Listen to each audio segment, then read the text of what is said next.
Bismillah, wassalatu wassalamu ala rasulillah wa ala alihi wa sahbihi wa man walah.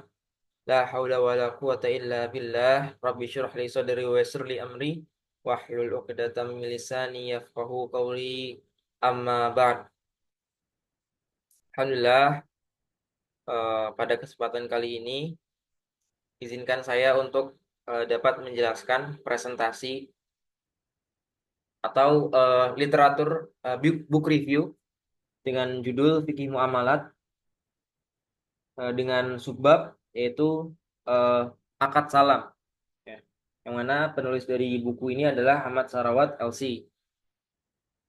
Adapun tujuan dari eh, presentasi kali ini itu yang pertama untuk memenuhi tugas saya, eh, Islamic Economics Law yang diampu oleh eh, Bapak Nurholis SE, dan tujuan yang kedua yaitu adalah untuk eh, ya insya Allah, bismillah, untuk untuk memberi manfaat, ya, karena insya Allah akan diupload di YouTube. Itu adalah eh, ya tujuannya. Langsung saja kita ke pokok. Yang pertama dari akad salam ini, yang merupakan akad salam adalah salah satu cabang dari muamalah, fikih muamalah atau jual beli, ya, yang diperbolehkan. Nah, dari sini kita akan menelaah, menelusuri tentang definisi, ta'rif, baik itu bahasa syariah, dan menurut para fuqaha ada 3 pendapat dan lain sebagainya. Dari sisi pendalilan, ya, terus syarat, rukun, contoh-contoh kasus dan lain sebagainya. Insya Allah dalam beberapa waktu ke depan akan kami bahas. Baik, langsung saja ke dalam ta'rif salam. Yang pertama, salam. Apa itu salam? Salam atau salaf yang biasa digunakan dalam istilah eh, pendalilan, ya. Dalam dalil hadis Nabawi itu banyak disebutkan salaf, istislaf. Tuh. Tapi banyakkan para fuqaha itu menggunakan istilah salam, ya, yang maknanya adalah akad jual beli yang pembayarannya itu dilakukan saat akad, tapi barangnya diserahkan kemudian hari. Nah, itu namanya salam, ya. Secara bahasa artinya itu pemberian, ya, atau penyerahan. Dari kata salama yang maknanya adalah al-iqa atau at-taslif, ya. Adapun syariah maknanya itu definisikan oleh para fuqaha, ya, secara umumnya itu bai'un mausufun fi dhimmati bibadali yuqa ajilan.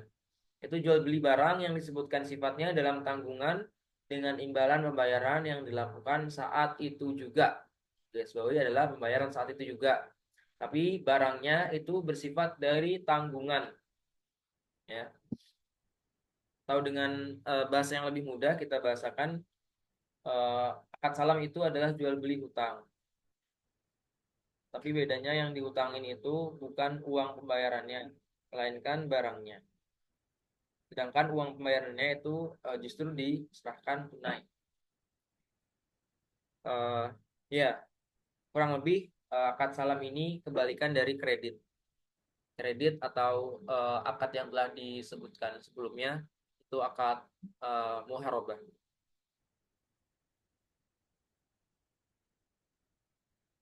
Oke.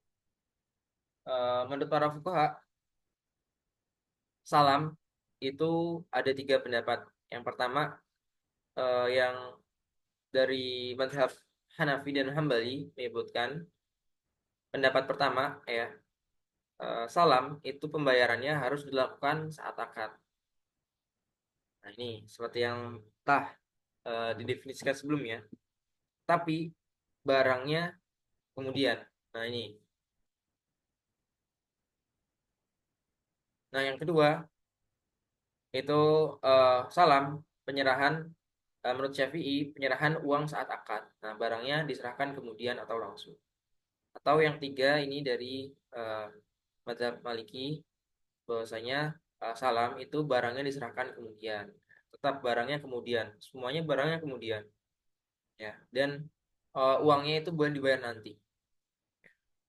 Ini yang maksudnya itu pendapat yang pertama, ya. Pembayaran harus dilakukan saat akad dan barang diserahkan kemudian.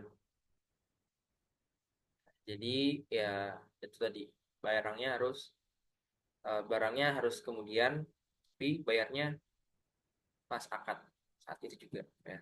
Oh ya intinya. Dan pendalilan masyariyahnya itu ada dari Al-Quran, hadis dan juga ijma. Dari Al-Quran itu ada dari surat Al-Baqarah 282. Secara umum Allah Subhanahu wa taala berfirman, eh, ya ayyuhalladzina amanu idza tadayantum bidainin ila ajalin musamma faktubuhu. Hai orang yang beriman, apabila kamu bermuamalah tidak secara tunai atau ngutang, ya, untuk waktu yang telah ditentukan, nah maka hendaklah kamu menuliskannya, ya. Dan Ibnu Abbas menafsirkan dari ini, asyhadu anna salafal al madmun ila ajali musamma qad ahallallahu fi kitabihi.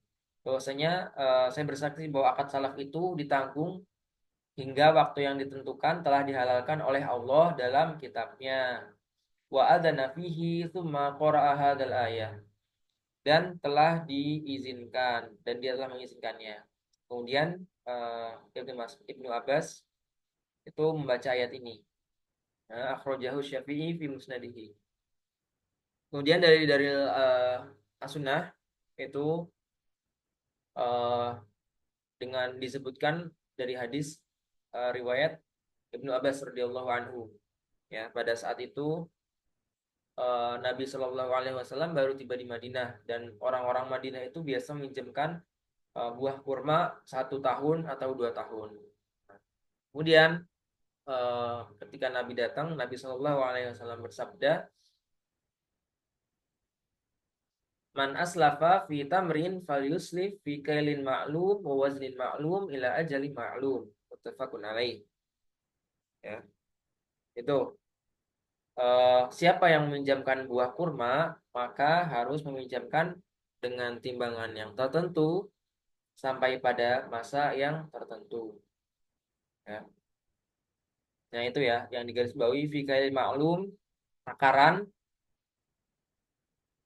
yang diketahui yang jelas, wa waznin ma'lum, juga berat, ya, timbangannya itu diketahui, ila ajali ma'lum, hingga waktu yang diketahui pula.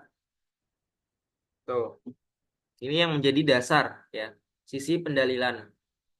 Adapun nanti ada berbagai permasalahan-permasalahan itu biasanya merujuk kembali kepada definisi ini. Tuh, mana yang haram, mana yang halal, gitu. Yang membedakan akad salam dengan akad-akad lain yang serupa, yang itu haram, ya. Nanti akan kita bahas insya Allah. Nah, ini kemudian dari ijma, ya, itu Ibnu Al-Munzir menyebutkan bahwasanya semua orang yang kami kenal sebagai ahli ilmu telah bersepakat bahwa akad salam itu merupakan akad yang dibolehkan. Nah, ini bisa dibaca dari uh, kitab Al-Mughni oleh Ibnu Qudamah jilid 4 halaman 304.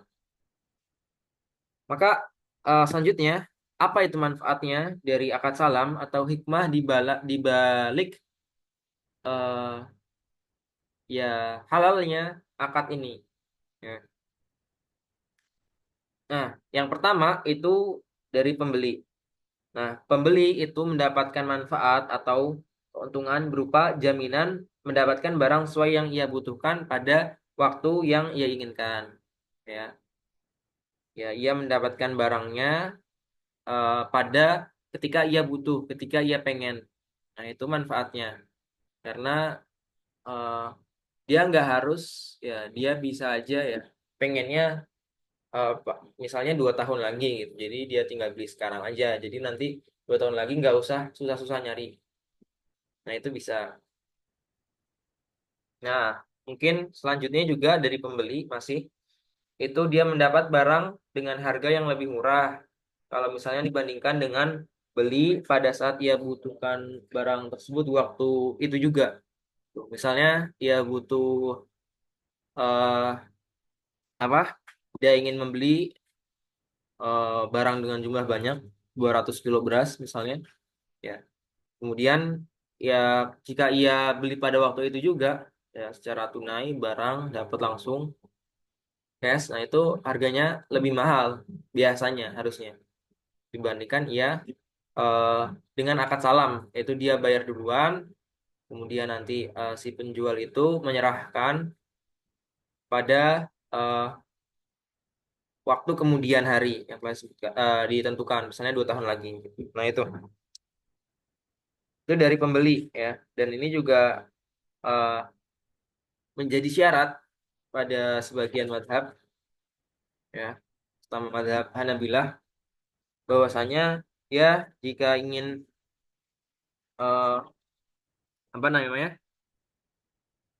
eh, jika akad akad salam itu ya syaratnya barangnya harus lebih murah tuh dibandingkan dia beli saat itu juga, karena ini salah satu eh, hikmah atau faidah tujuan dari akad salam itu ya. Tujuan akad salam akan tercapai jika eh, barangnya itu ya lebih murah, karena kalau barangnya sama aja ya ya buat apa juga gitu, mungkin itu wallahu a'lam. Nah sedangkan dari penjual, penjual itu memiliki keluasan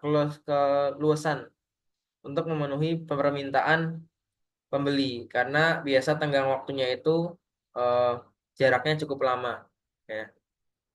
Nah, kalau misalnya dia butuhnya 2 tahun lagi ya kan, dia ada keluasan gitu, dan dia mendapatkan uang di waktu itu juga ia bisa untuk modal untuk menyiapkan barang tersebut dan bisa diputar untuk lain-lainnya.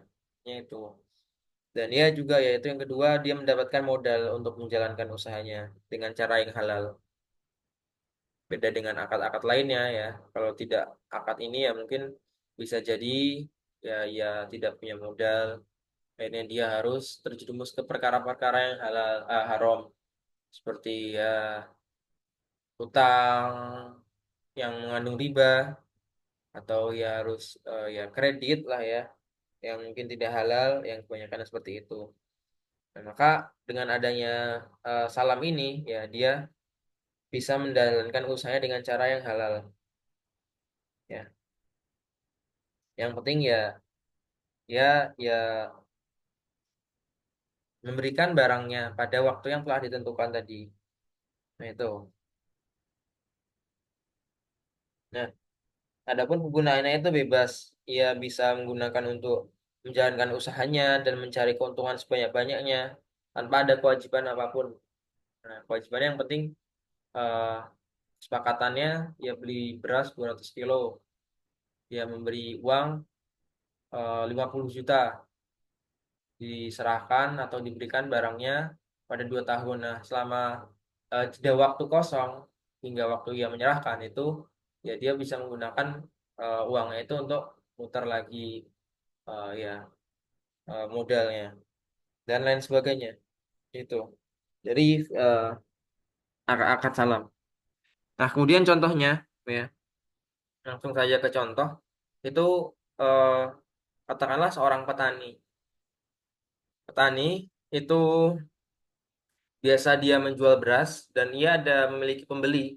Si pembeli ini ia ingin membeli eh, beras dari seorang petani itu dengan spesifikasi yang jelas,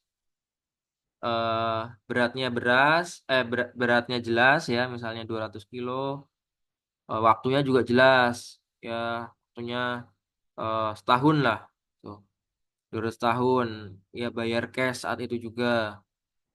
Ya, kemudian ya si penjual ini ya dia menerima akad tersebut ya, menjual dan ya oke sudah ada ijab kabul di sana, kesepakatan, dia ada uang, uang yang kontan, dia diberikan, nah, maka itu terjadilah akad salam, yang mana si penjual itu eh, apa mendapatkan uangnya itu dan pembeli itu mendapatkan barang eh, di waktu yang telah ditentukan itu. Nah, rukun dari akad salam yang pertama ada sigot, itu ada ijab dan qabul ya antara pembeli dan penjual, ada apa? Ada persetujuan ya yang menyebabkan itu terjadi jual beli. Kemudian itu ada pihak penjual dan pembeli. Itu ada ya disebut juga dengan musalim ya. Itu adalah eh, penjual ya, musalim itu. Kemudian ada musalam alaih. Musalam alaih atau disebut juga dengan pembeli. Musalam alaih pembeli, musalim penjual. Nah, kalau misalnya nggak ada keduanya, nggak ada salah satunya itu maka ya nggak bisa disebut dengan akad salam atau mungkin jual beli pun nggak bisa kalau misalnya nggak ada penjual dan pembeli itu salah satunya gitu nggak bisa karena itu syarat itu harus terpenuhi ya. Kemudian adalah ada uang atau roksul mal, kemudian ada barang yang diperjualbelikan atau eh, musallim fihi, ya. Musallam fihi, ya musallam fihi itu barang yang diperjualbelikan. Nah, maka ya adanya uang ini sebagai eh, pengganti atau alat pembayaran dari barang benda yang diperjualbelikan itu. Lanjut kepada syarat akad salam. Apa syaratnya? Ya, ya, ya dalam sebuah akad itu pasti membutuhkan adanya syarat, baik ya pada uangnya ataupun barangnya. Ya, adapun pada uangnya itu yang pertama harus tunai, jelas. Nah, kemudian nilainya jelas. Ya, maka ya tadi penjelasan dari diserahkan tunai atau pada saat akad itu juga maknanya yaitu kontan ya. Nggak boleh ngutang ya. Kalau barang kalau dia bayarnya itu ngutang, terus kan bayarnya barangnya itu kan juga ngutang gitu ya. Ini masuk ke dalam larangan Nabi yang hukumnya itu haram ya. Naha an bai'il kalin bil kalin. Itu Nabi Shallallahu Alaihi Wasallam melarang jual beli piutang dengan piutang. Ya, dan dijelaskan oleh Ibnu Qayyim rahimahullah. Ia berkata, Allah mensyaratkan pada akad salam agar pembayaran dilakukan dengan kontan. Karena bila ditunda, niscaya kedua belah pihak sama-sama berhutang tanpa ada faedah yang didapat. Nah, itu. Nah, makanya Allah itu apa? Makanya akad ini dinamakan dengan salam karena pembayarannya itu di muka. Tuh, ada pemberian ya. Kembali ke makna tadi ta'arif, penyerahannya di muka. Maka kalau misalnya pembayaran ditunda, maka ia termasuk ke penjualan piutang dengan piutang yang hukumnya itu haram. Nah, itu uangnya tadi. Kemudian barangnya gimana? Nah, barangnya itu apa syaratnya? Diserahkan kemudian. Ya, atau dalam jangka waktu yang tertentu. Nah, dalam sebagian ulama juga menjelaskan eh, waktu tertentu itu ada minimalnya, nggak boleh terlalu cepat. Karena apa? Kalau terlalu cepat itu nanti menimbulkan eh, untung-untungan jadinya. Itu masuk ke goror ya, atau untung-untungan. Misal, contoh seorang apa ya? Sebutlah event organizer itu bekerja sama dengan catering ya. Seorang event organizer ini sebagai pembeli ya ingin mengadakan eh, ya walimah itu walimah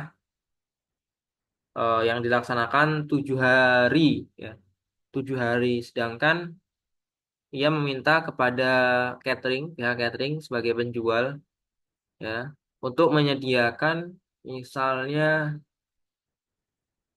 apa ya dalam 7 hari yang nggak mungkin lah itu.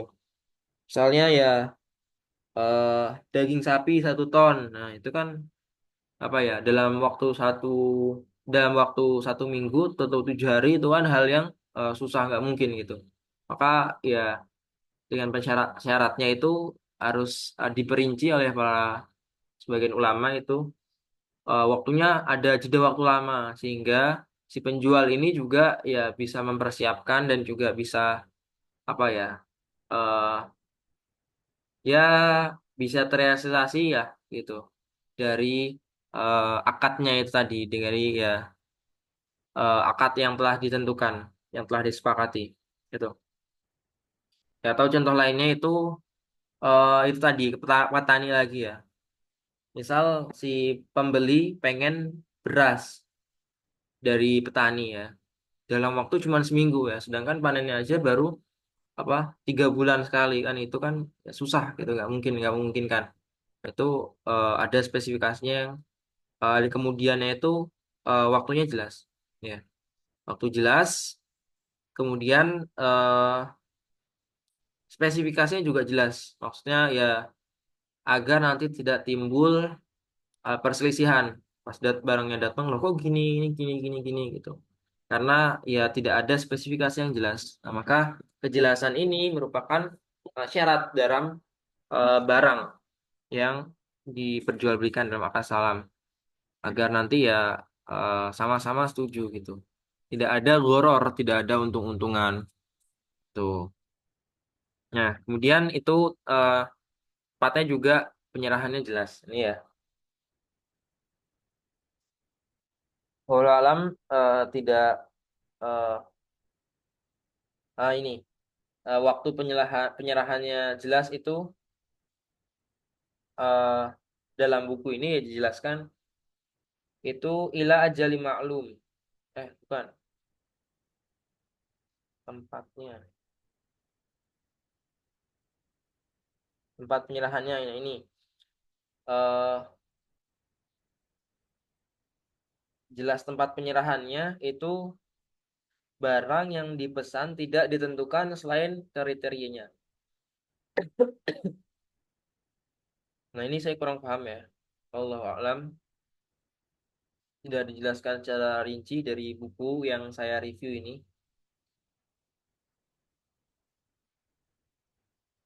Nah, penyerahannya itu gimana? Nah, ini dijelaskan cuman persyaratan ini bertujuan untuk menghindarkan akad salam dari usur goror atau untung-untungan. Nah, ini gak ada hubungannya sebenarnya sama tempatnya ya. Tempat penyerahan. Ya, wallahu alam lah. Nah itu syarat dari akad salam. Adapun ya ini merupakan akhir dari pembahasan dan ya saya ucapkan barakallahu fikum atasnya sudah menyaksikan sampai akhir hingga akhir ya saya meminta maaf atas segala khilaf yang berasal dari diri saya pribadi sebagai seorang manusia banyak kesalahan. Dan adapun itu benarnya itu merupakan ilmu dari Allah Subhanahu wa taala yang telah menunjuki kepada ya saya yang nggak ada apa-apanya. Baik, mungkin saya cukupkan sekian ya. Jazakallahu khairan, barakallahu fikum atas menyimaknya. Semoga bermanfaat. Saya akhiri. Sallallahu ala nabiyina Muhammadin wa ala alihi wa wasallam. Akhiru da'wana alhamdulillahi rabbil alamin.